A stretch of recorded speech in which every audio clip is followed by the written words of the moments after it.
Alright, we're losing light, so let's do this. Hi, I'm the Warrior Witch and you can call me Nike.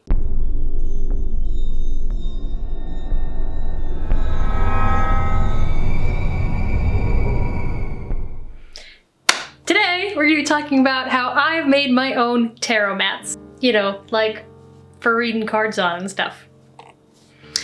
So I don't actually need to make any more for myself right now, so what I'm going to be showing you is going to be a mini version on scraps of fabric that I have, but the same concept applies because they're just square pieces of fabric and anything that is the same size is going to be about the same process. The main ones that I use typically are about 14 to 16 by 20 inches.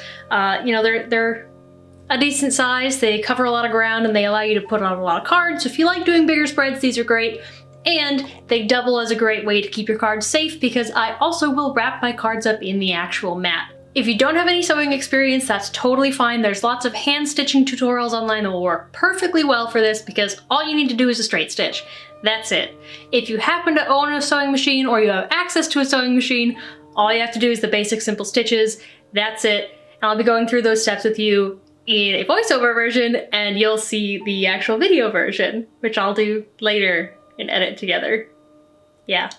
To start, you have to figure out how big you want your mat to be. If you want to go with my size, just go with 14 by 20 or 16 by 20. But if you have a different size that suits your needs better, go with that. But any decently large size, rectangular or square piece of cloth will work just fine. You'll want to iron your cloth. Now this may sound kind of odd, like, well, why would I need to do that? It's probably fine anyway. It's just going to be, you know, folded up. But in order to make sure that they line up properly, you want to make sure that they are as flat as possible. I won't be doing that with these because they're really, really small and don't have any notable wrinkles in them, and it's just an example anyway, but if you're doing an actual project, I highly recommend ironing if you can. If you can't or don't have an iron accessible to you, you can also get something hot. Like if you have a meal in some Tupperware, you could just slowly move the Tupperware across that. But, you know, that's the college dorm version that I've had to do on rare occasion. Don't come for me, seamsters and seamstresses. Anyway, once your fabric is all ironed out, you're gonna take the two pieces of fabric and do right sides together. So the parts that you want facing out, which would be, for this, the more colorful side, these are pretty easy. Most fabrics are decently easy to tell. This is the back side. So, front sides together, and you'll wanna line them up properly. I do a lot of pins when I do this because I want to make sure that nothing moves, but if you are more advanced of a sewer or don't really care too much about the edges being super nice, you don't have to pin it, it just helps keep everything in place. Once you have your fabric pinned together, if you've chosen, or just ready to go, basically just run it through the machine. We're going to be sewing up 3 of the 4 sides, so you don't want to do the full square, you want to do 1, 2, 3, and stop at that last corner, because that's going to be really important. Some people will say that you can go across and leave like an inch, but I always forget that final inch because I just start going and then I don't stop and I get to the corner and I'm like, oh, I was supposed to be able to flip this inside out, wasn't I? And then I have to undo the whole thing. It's a big tragedy. So I just do 3 out of the 4 sides. Once you've done 3 out of the 4 sides, take your mat and flip it inside out. So now you have the right sides on the outside the way you want to see it.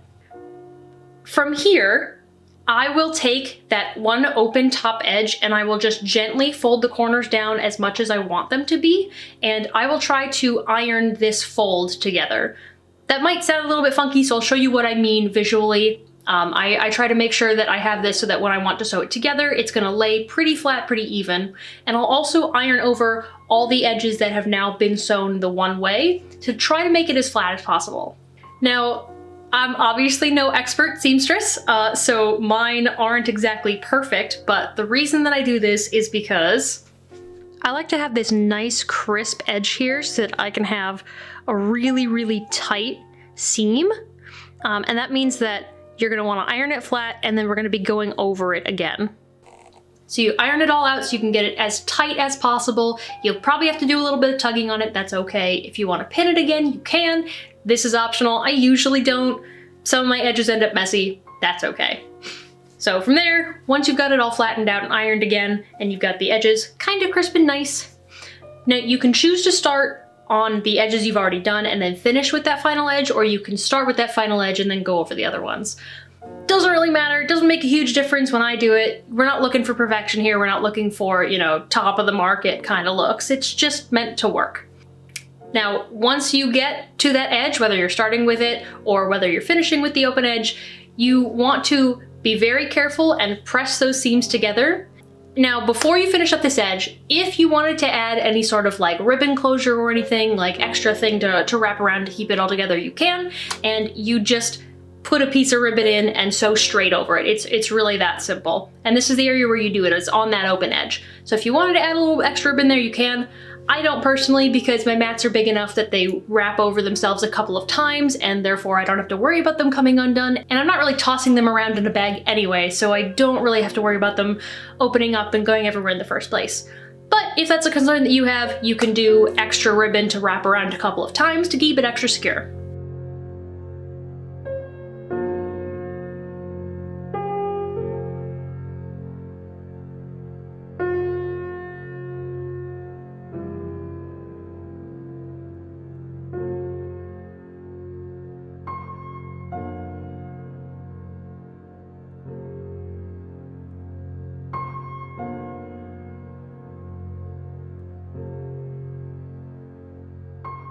And hopefully that should be it. Super simple process, like I said, but really useful. It's nice to be able to have a customized tarot mat because there's a lot of cool fabrics out there. I really recommend going for fabrics that you really like, and sometimes this is going to mean that they're a little bit more expensive. And, you know, sometimes when you're looking around, you just want the quickest, cheapest, easiest thing. But for me, that's not always worked out because I'm really sensitive to certain textures of fabric. So when I've bought certain fabrics before, I realized I couldn't stand touching them. My personal preference is linens or linen-like fabrics. They're just really nice textures for me, and I happen to like them. They're easy to clean. I don't know, I don't ever have to worry about them. And if I'm on any sort of slightly slicker surface, this has a little bit of texture to it to help it not slide around all over the place. And that should be it. Super basic. It's what I do for all of my tarot cards. I make them all their own personal mats with fabrics that I like. You can decorate them super nice. You can get cool fabrics with different designs. Some people go for like astrology ones. If you go around Halloween time, you might be able to find some fabrics that are sort of witchy because they do that. It'll be a good couple of months until then, but you never know. You can also look online, but unfortunately it just means you won't be able to feel the fabric. So if you're sensitive to certain textures like me, you might want to just look around in person and then wait until later when you can maybe find some of these fabrics.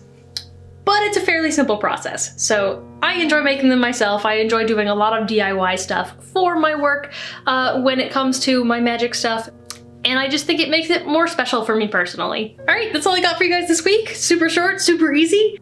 If you want to come hang out and show off your tarot mats that you make or any other kind of DIYs that you do, I've got a Discord server.